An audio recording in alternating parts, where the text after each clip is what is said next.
Hallo, mein Name ist Jorge und herzlich willkommen zu einem neuen Video auf meinem Kanal I Love Kuba, in dem wir uns heute mit dem Thema der Stromversorgung in Kuba befassen. Kuba ist bekannt für seine Herausforderungen, die mit der Stromversorgung einhergehen. In diesem Video werden wir uns mit dem Stromsystem, den Ursachen für Stromausfälle und den Lösungsansätzen beschäftigen. Lasst uns loslegen.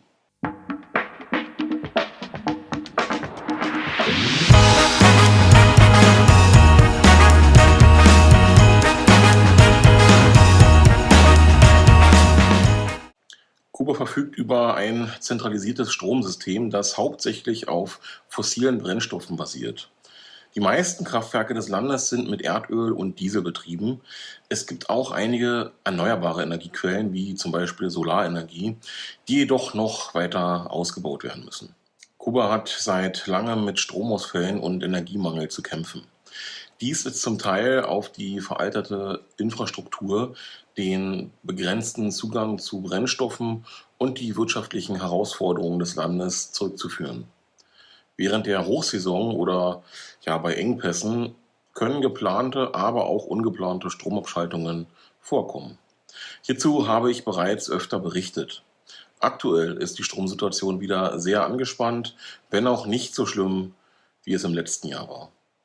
Die kubanische Regierung arbeitet an verschiedenen Lösungsansätzen, um die Stromversorgung im Land zu verbessern.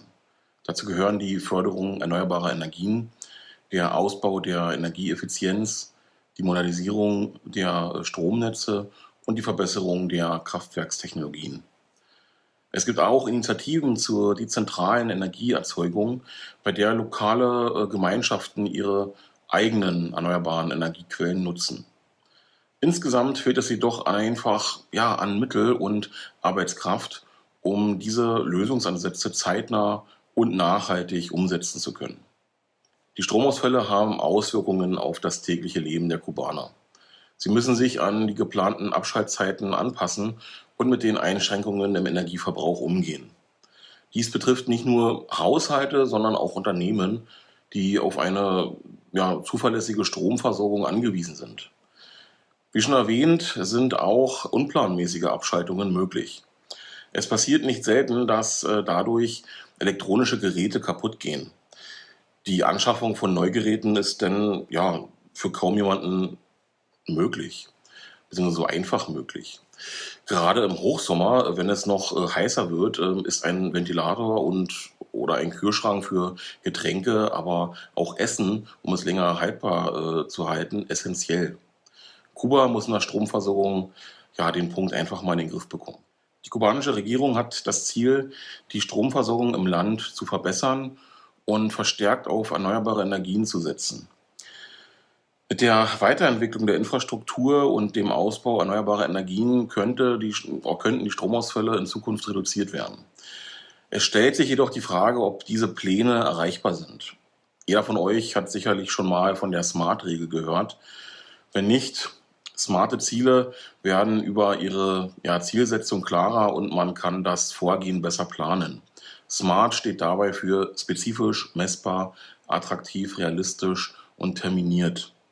Projekte, Maßnahmen, allgemeine Zielsetzungen sollten nach dieser SMART-Regel aufgestellt werden. Ich lasse mich gerne eines Besseren belehren und hoffe, dass die Planungen auch umgesetzt werden können. Die Stromversorgung in Kuba stellt eine Herausforderung dar, aber es gibt Lösungsansätze und Maßnahmen, um die Situation zu verbessern. Mit dem Ausbau erneuerbarer Energien und der Modernisierung der Infrastruktur könnte eine zuverlässige Stromversorgung erreicht werden. Es bleibt abzuwarten, wie sich die Situation in den kommenden Jahren entwickeln wird.